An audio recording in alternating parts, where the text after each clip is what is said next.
I want to go fishing together. I want us to be, you know, besties that hang out, and he won't hang out with me because he's so into himself. I was like, first of all, where's that seat warmer that you were telling me about? Because it is cold. I told you. I was like, look for the seat warmer. Your butt is going to be so cold. The director said to me, "You're just nervous, and here, I'm going to give you a half a Valium." So he gave me drugs, and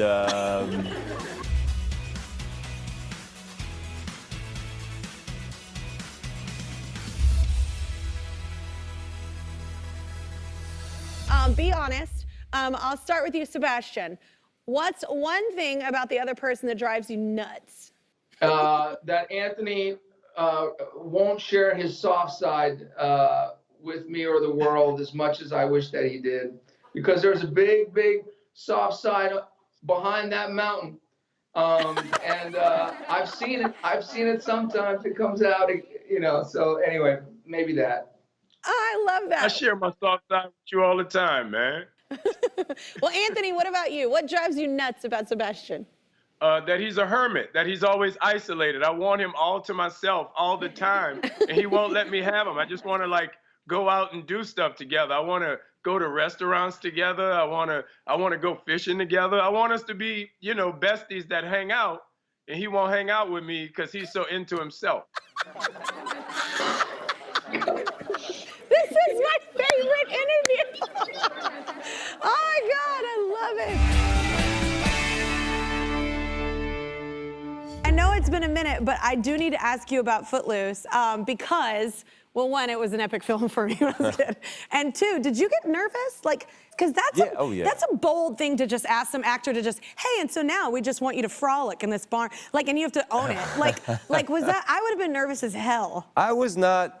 You know, the dancing was the thing that made me the most nervous. Was there's this scene where I go before the town council to plead my case for being allowed us to have this That made you dance. more nervous than the bar. Okay. It did. The dancing, you know, first off, I trained really, really hard for it, and you know, it was certainly physically, but you know, acting is my stuff, and I wanted the scene really to work. And I remember, on the day that we were going to start shooting it, for the first time in my life, I broke out in hives. It's never happened to me before.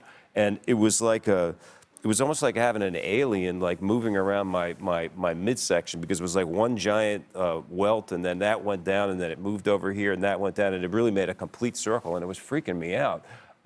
You know, nothing like this had ever happened to me. And the director said to me, "You're just nervous, and here, I'm going to give you a half a Valium." So he gave me drugs, and I calmed down and played the scene, and the hives went away. Oh my gosh. If I ever had to be on Valium, I couldn't do my job. I couldn't. I know. Yeah. I know. I feel the same way, but I think at this point, you need it. It's your body. It was that, or I would have been playing the scene for like the whole thing. Yeah, because hives, I've never had them by here. They itch and they hurt. Yeah, it was really, it was painful, and yeah. Wow. Boo hoo. Boo hoo. So you just became a mom. Congratulations. You don't look like you just became a mom. Well done. Thank you. Yep. It's been 4 weeks. He's like 4 weeks in a day today. Wow. Yeah. Oh my God, are you tired? No, I'm so happy to be here. Are you kidding me? Like, you wanted to say I'm tired. I'm a little bit tired here and there, but I find times to nap, and he's such a good little baby, and I'm so in love. I mean, you're a mom. Yes. It's the greatest, it's my greatest job I'll ever have. And it will be, I know it's so cliche, but it will be the hardest, because the hardest thing for me is when they're so freaking cute and you love them so much, but they're doing something that's naughty. Right. And you're like, nope, you will not twist me around your finger. Someone told me that, my girlfriend who was doing my hair today, she was like, oh, can you even imagine that you're gonna have to get mad at him one day? I'm like, no, he's so sweet right now. Can imagine. Trust me, it'll happen. It'll happen, and you'll go, whose child are you? Exactly. Yeah. I always find it fascinating with actors that I love. I hear these stories of, like, sometimes right before they broke big, they almost quit. And I heard that was you.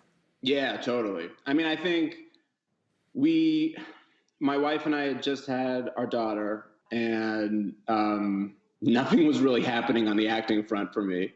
And it just felt selfish to sort of move forward with it at some point. And I guess luckily I didn't have any backup plan or skills whatsoever. So I was sort of waiting it out and trying to look for other jobs here and there that were not acting. And then I had gotten the New Girl audition and sort of went into that, had already quit, was looking for other employment, and thought that I would never get it because there were so many incredible people involved in it. You know, it's one of those jobs where, you know, you have Zoe coming off of a really successful movie career, and Jay Kasdan was directing it, and Liz Merriweather had written it, and you were like, well, I'll never get this. And then I got really lucky. I think that almost helps sometimes when you're like, well, this isn't gonna happen, so I'll just go in and have a good time, and then I'm probably gonna quit and do something else. That helped you. Yeah, it takes all the stakes away from it, and especially the personal stakes. And yeah, I definitely think it helped a lot. Well, you were actually one of the first people to do my Twitter challenge it was a few years ago, and I was like posting, because I feel like everybody always shows their filtered versions of themselves. all the time. Yes, and so I don't a lot. No. People know what this looks like. And it's beautiful, guys. I saw this. I saw that's this. my stank face, y'all. Yeah, exactly. Who doesn't want to date that? I would date it. It's Thank great. you. I saw this come up on the timeline, and I was like, you know what? My face was covered in pimple cream, and I said, if anyone could let me love pimple cream, it would be Kelly. So I posted this photo. How about the closet? I didn't even shut the door. That's how open and honest I was. But it just got back from the cleaners. I see the hanger. I think I have that same pimple cream. Is it like pinkish? The Mario, whatever. You know, it's fun. You can doodle on your face. Real fun. You know what's fun? When you forget you have it on, you like go to bed with it on because you like, really want to dry it out, and then you wake up and your kid looks at you like you're like, there's something real wrong with you. And you're like, oh yeah, I forgot it was on my face. I love that. You're from Iran, but when did you move to the U.S.? It was when you were pretty young, right? Yeah, I was about 3 years old. Oh, okay, right on. When we came here. And yeah, I was born in Iran, like post-revolution Iran. My dad had to leave shortly after I was born, and then my mom and I we had to go to Germany for a year while our immigration papers were all sorted, and then I met my dad again at the airport in LA when I was 3, so. Wow, that's incredibly difficult. Wild, yeah. And like, you know, I'm sure a lot of immigrant kids can relate to this, but when your parents move here, you're sort of assimilating to this new culture at the same time they are. Yeah. And you're the one in school, so a lot of times, like, you're the one, you feel like the parent teaching them how things are done. Yeah, like you have to sit them down and be like, okay, so there's this thing called prom. Like, I'm gonna need a dress. I will be attending a Benihana's beforehand with my classmates. Like, let me walk you through this.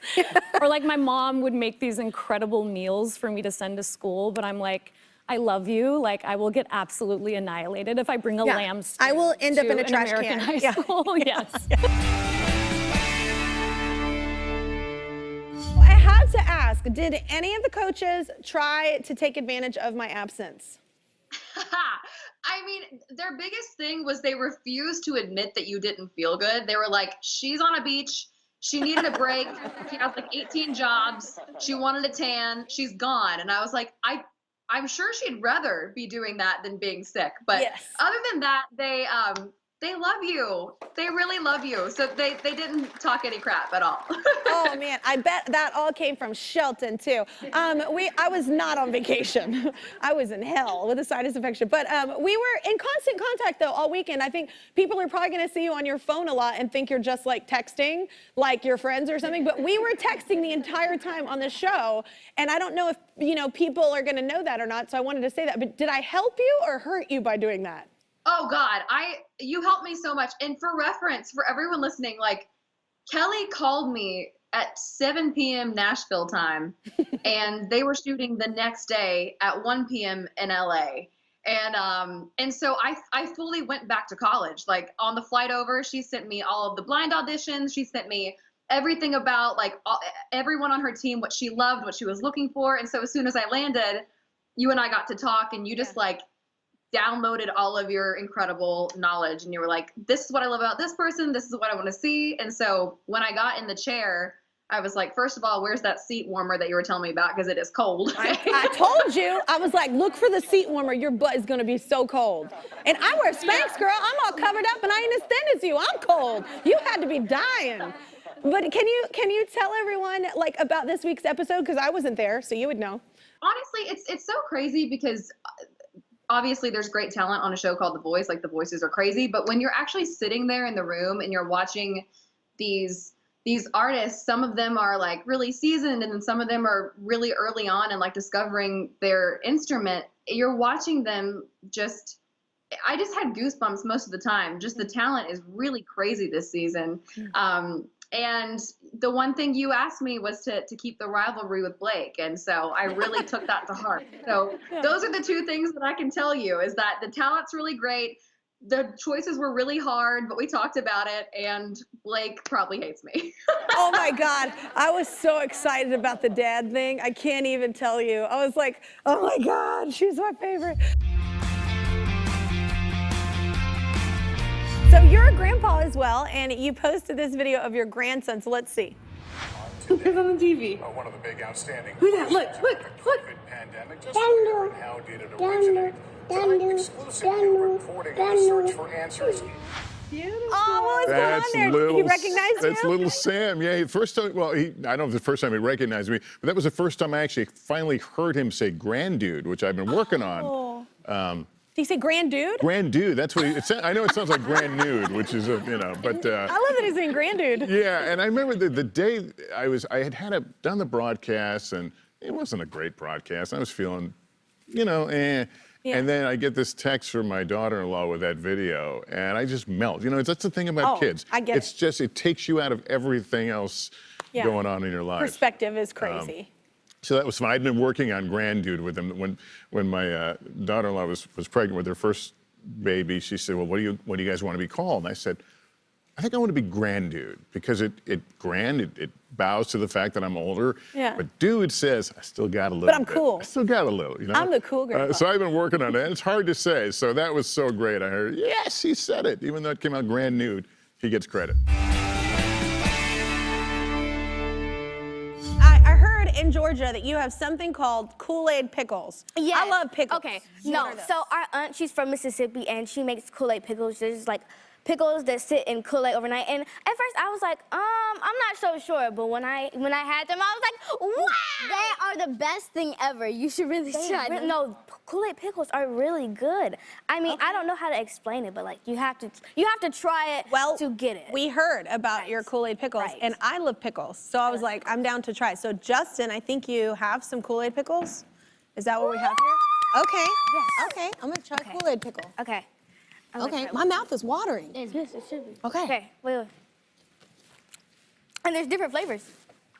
You know why? It's a sweet and sour. Yep. It's let me just try again. Let me just make sure I'm getting it. My mouth is gonna be purple or Try that red one. I did, that was my first one. Ooh, that was So great. good. It's so a great good. pickle. Yeah, exactly. Yeah. It's the sweet and salty. Yes. That's fabulous. What's your aunt's name? Her name is LaKendra. LaKendra. Yes. Oh, LaKendra, you make some great pickles. I'm just saying.